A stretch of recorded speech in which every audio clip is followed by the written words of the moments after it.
Monet might be too much and Van Gogh might take a while. But thank you for coming. I know that you're Hazel, nabudol mo ako.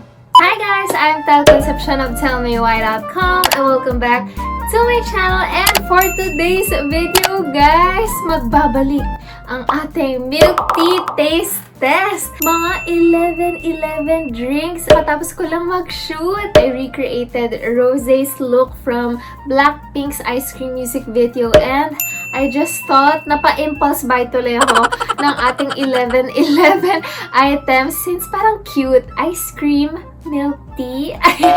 Ginawa ng rason ng kanyang milk tea urges. Ako guys, ang tagal ko nang tinitingnan to sa Instagram feed ni Hazel. As in, nung pinost niya pa lang or in-announce niya pa lang yung kanyang bagong business, naglalaway na ako kasi, oh my gosh, sobrang Instagrammable ng kanilang mga menu. Oh my gosh, can you see this spread?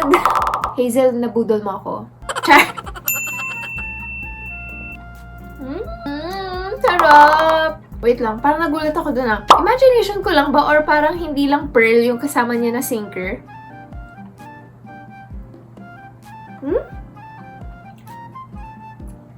Parang meron din siyang nata de coco. Ang sarap niya guys, as in, ako kasi, usually, 50% lang talaga ng sugar yung pinapa-request ko sa mga milk tea. Kaso kanina, since nagmamadali ako nung sinend ko yung orders, nalimot ko sabihin na mag 50%. Kaso, surprisingly, hindi siya matamis. Okay, so subukan naman natin yung kanyang cheese foam sa taas.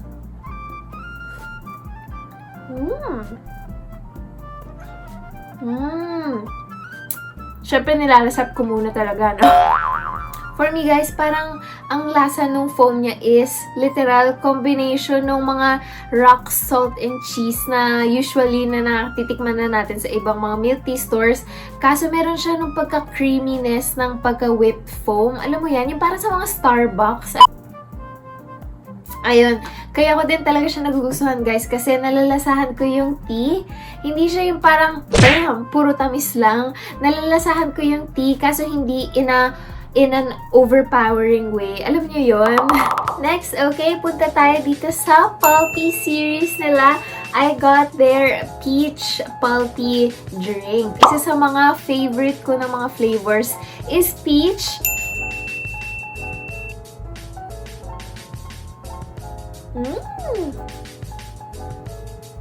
Oh my gosh, guys, lasang-lasa yung pagka-peach. And, ano ba yung pulps na yun? Wait lang, parang peach ba yun? Parang feeling ko orange. wait, dadamihan ko.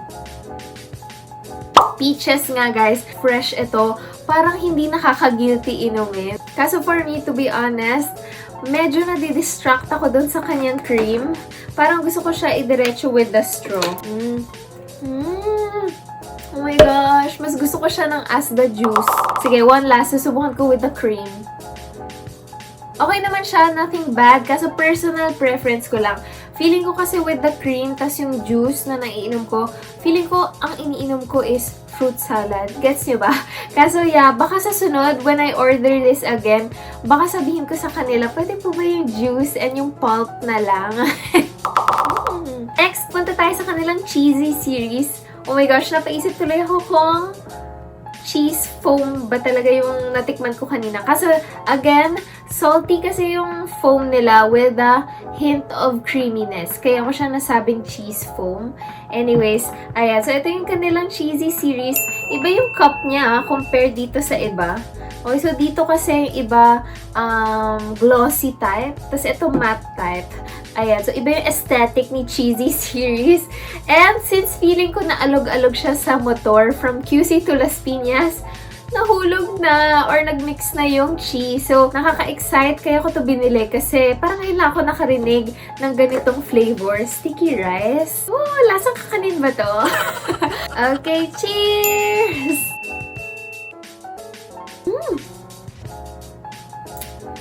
Oh my gosh! Oh my God! Ang sarap din niya, bes! Ano to? Ngayon lang ako nakatikim ng ganito. Paano ko ba explain sa inyo to, guys? Ang unique kasi ng flavor. Bakit lahat masarap? Ang light niya lang inumin. And again, gustong-gusto ko talaga kasi hindi siya matamis. And ang flavorful niya talaga. Parang lasang-lasa mo yung parang sticky rice na lasa. Kaso in a good way, guys, ha? Baka isipin ninyo, lasang kanin. Ayan, so parang yung mga naiinom ninyo sa mga Asian restaurants. Kaso, mas pinasarap pa. Kasi dun sa kanyang cream and kung ano man yung mga nilagay nila dito. Ayan, so parang I highly recommend this drink din. Wow, so far so good! Okay, so next, punta tayo sa kanilang take-home series.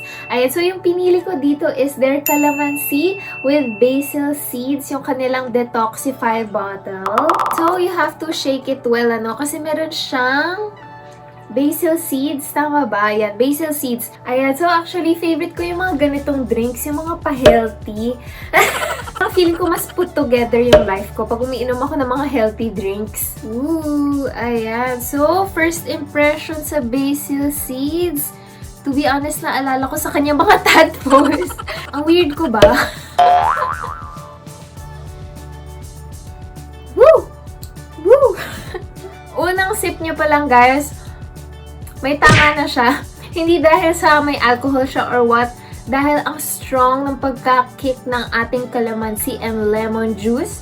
Kaso in a good way. Ang masasabi ko naman sa seeds, no? Parang instinct mo na nguya-nguyain. Kung ano man yun nasa mouth mo. Ayan, so, kaso ang liit lang niya. After a while, parang wala ka naman nangunguya. Kaya, lulunukin mo na lang. Next, punta tayo sa kanilang Whippy series. Ayan, so meron tayo yung mango. So actually, ito, free na siya. Kasi meron silang pa-promo ngayon since it's National Heroes Day. Ayan, so ito yung kanyang itsura. Parang nag-separate lang yung kanyang juice, no? So, medyo imi-mix ko na lang siya together. Whoa! I wasn't expecting that kind of kick. As in, papow!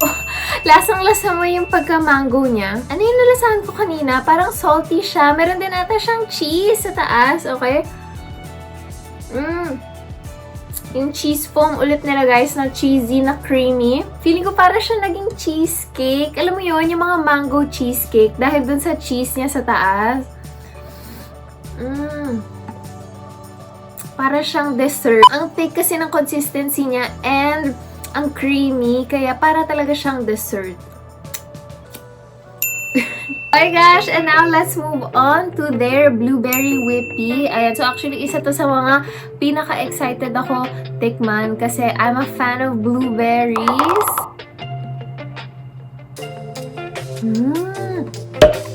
Para siyang candy, guys. Oh my gosh, isa to sa mga favorites ko. Ang sarap. As in. Wait lang, may naalala ko dito sa pagka-blueberry niya eh.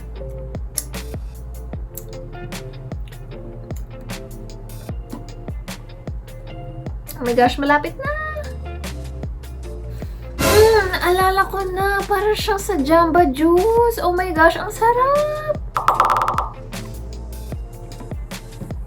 Girl, if Jamba Juice had a baby with a milkshake, this would be it. Ang sarap, like best. Sobrang favorite ko yung mga berry smoothies ng Jamba Juice. And guys, kuhang-kuha nito.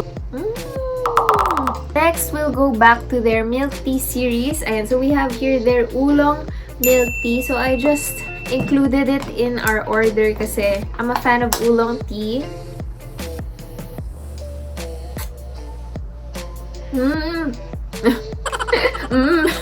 Lasang-lasa mo na naman, guys, yung oolong tea nila. Ito, to be honest, it's stronger yung kanyang tea taste talaga compared sa ating classic milk tea, yung pinakauna nating sinubukan. So, I think better to for those who really love that tea taste, no? Yung gusto talaga nila malasahan sa kanilang mga milk tea. And, again, dalawa na naman yung kaniyang sinker. Oh, and by the way, guys, yung kanilang mga sinkers ay plant-based sinkers. So, healthier versions din ng ating mga ordinary sinkers. Last but certainly not the least are their beauty drinks. So, So, okay, isa din to sa mga pinaka-excited akong inumin at subukan. Okay, so, when you purchase this, naka-set of 2 na kagad sila for 250 pesos. So, mga 125 pesos each bottle. Not bad. Especially na pangpaganda siya. Okay, so bago natin inumin, can we just appreciate the bottle? Ayan, sobrang aesthetic. Pwede niyo pa ma-reuse. Ito ata yung kanilang peach sap. Okay, kasi nalalasahan ko kagad yung pagka-peach. Masarap rin. Kasi parang compared sa ating peach pulpy, mas matamis or mas malasa pa tong peach pulpy, no? Baka dahil mas healthy yung version nitong ating Nutri Plus. Okay, so subukan naman natin tong isang bottle. Supposedly, ibang flavor naman tong isa. This one is the Bird's Nest flavor. Parang pareha lang. Baka nagkamali ako ng pagkakaintindi. Okay, so doon kasi sa menu nila, magkatabi yung dalawang bottles. Tapos yung isang pangalan is Bird's Nest. Tapos yung isa is Peach Sap. So baka 2 of each kind lang pala yun. Or ang pangalan pala nila is Bird's Nest Peach Sap. So either way, hindi ka naman malulugi kasi masarap yung flavor niya. Okay, so with that, nasubukan na natin lahat. And it's time to reveal my final review. Okay, so for my favorites, I think yung pinaka-favorite ko dito, alam niyo ako, hirap ako sa mga favorite. So, top 2 na lang. Or top 3, sige. Indecisive Gemini. Okay, so top 3 ko, guys, in no specific order, is the Sticky Rice Cheesy Tea. And then yung ating Peach Pulpy. And yung ating Blueberry Whippy. As in, feeling ko, guys, ito yung hindi kayo magre-regret. Parang ang universal ng flavors na magugustuhan mo talaga. Fruity nila, ang refreshing. Hindi siya ganun katapang yung mga lasa nila. Kaso, yeah, feeling ko ang universal ng type ng drinks na ito. So, ewan ko, feeling ko dahil isang factor na unique siya, no? Ngayon pa lang ako nakatikim ng ganito. For the price, I think very sulit din siya. One, it's because quality talaga yung mga ingredients nila. Freshly brewed lagi yung kanilang mga tea. Laging pinapalitan. Plus, madami pang mga vitamins na makukuha. So, actually, madami pa silang mga flavors for their take-home series na jam-packed talaga sa mga vitamins. One half regret na hindi ko nasubukan yung blueberry take-home series nila. Kaso, okay lang. Baka sa sunod, subukan natin yan. And that's it for my video. Kung hindi nyo pa napapanood itong aking blind milk tea taste test, ayan, isa sa mga pinakauna ko din na mga vlogs. Check that video. I'll link it down below. If you guys enjoyed this video, please give it a big thumbs up. And if you guys still haven't yet, click that red button down below, hit subscribe, and that bell notification para lagi kayong notified every time I upload a new video. Check out my website. It's tellmewhy.com. My Instagram, Twitter, Facebook, and TikTok are all under the usernames Tell Me Why. And I'll see you guys again next time. Bye!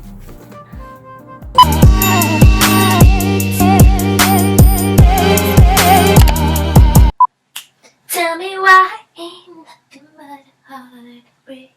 Tell me why. Ayoko siya sirain. Picture muna ba ako? Ice cream chillin', ice cream chillin'.